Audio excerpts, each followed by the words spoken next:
Yusuf ilden ayrı düştüm. Yusuf ilden ayrı düştüm. Vatanım, Kenanım kaldı. Atamenimden adastım. Ağlap mehribanım kaldı. Övey kardeş sahaya attı. Kervin misir şehre sattı. Züleyhan'ı müşter etti. Arabil Kenanım kaldı. Övey kardeşim 10 ağa. Doğan kardeşim mırtsağa. Ömrümü ayrılık muğa. Bennamil kardeşim kaldı. İshak İbrahim'e bakıp İshak'ın oğludur Yakup. Bağlam deyip göz yaşını döküp Yakup dedi zanım kaldı.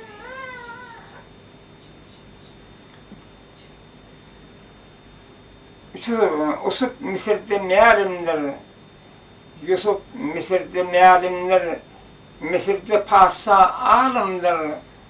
Bu ayrılık avgarımdır. Vatanım Kenanım kaldı. 9 ay yine de saklan. Yere kaçan 9 oğlan. Ak süt verip idare etlen. Rahil Kuvvegahim kaldı.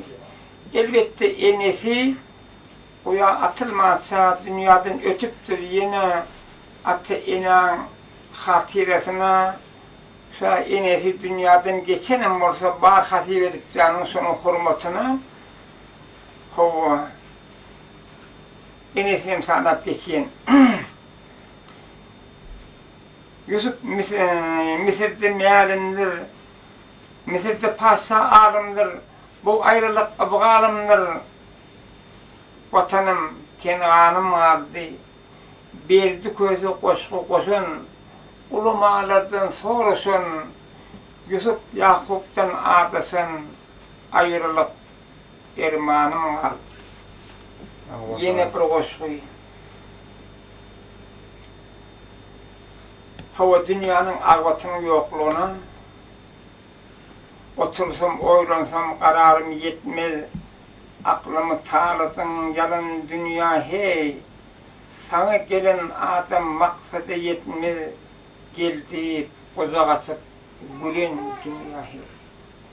Bir dünyanın işi kalmagal deyip gücün yettiğini kova sal deyip ölmersin gitmersin bari gel deyip kafirlikten aldap alan dünya hey. Dünya senden göğünüm korkor hıyalım.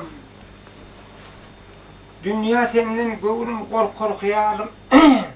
Ada seyin diysem bir yere gel yolum.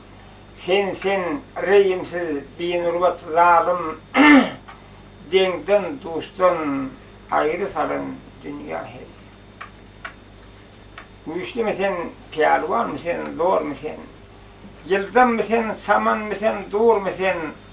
Avu mı sen, yılan mı sen, ziyar mı sen? Görünmeyen bağrımı dilin dünya hey. Bir tüküse yoktur sağzanın deni. Ağrımızda batır azalın deni. Ömür ahir bolsa kovadır sonu. Barçanın sonuna kalan dünya hey. Yine bir koşku. Şimdi başlarına elbette radyan demekini bedavat giyse meydana belin dağın başını gözler. Botçilik giyse meydana dörtünü yıkar, beyaşını gözler. Benim diyelim ondan ayrılarak elbette köynöklü sahilen sözüne mengesi yine başını ayrı bir yerden başlayın. Onun için benim deyip geçelim. Ben diyen bu zaman tursa yerinden belin dağın başını gözler. Ot yigit tursa yerinden döveregini dasın gözler. Eğer yonkuşayı kalmengdesem olsa onun yine ne diyen bilbil kuş tursa yerinden sayrap gülün doğusun gözler. Karınsa tursa yerinden diyane yığınap kışın gözler. Karınsa baymış bilbilden hayır yoktur uğur dilden, bir nasar ayrılsa ilden, hoslardı kardeşinin gözler. Geleni geçirer pani, hiç koymaz sultanı hanı, akıllı ate enani, doğunlu kardeşinin gözler. Neyse adam dünya gelir, yaksa irgun nazar salar, ereyimli koç yigitler, fakirin göz yasın gözler, berdi közü beri gelin, verdi şetip koğga salın, mert bilin namardı bilin, mert batır yoldaşın gözler. Sağ olun.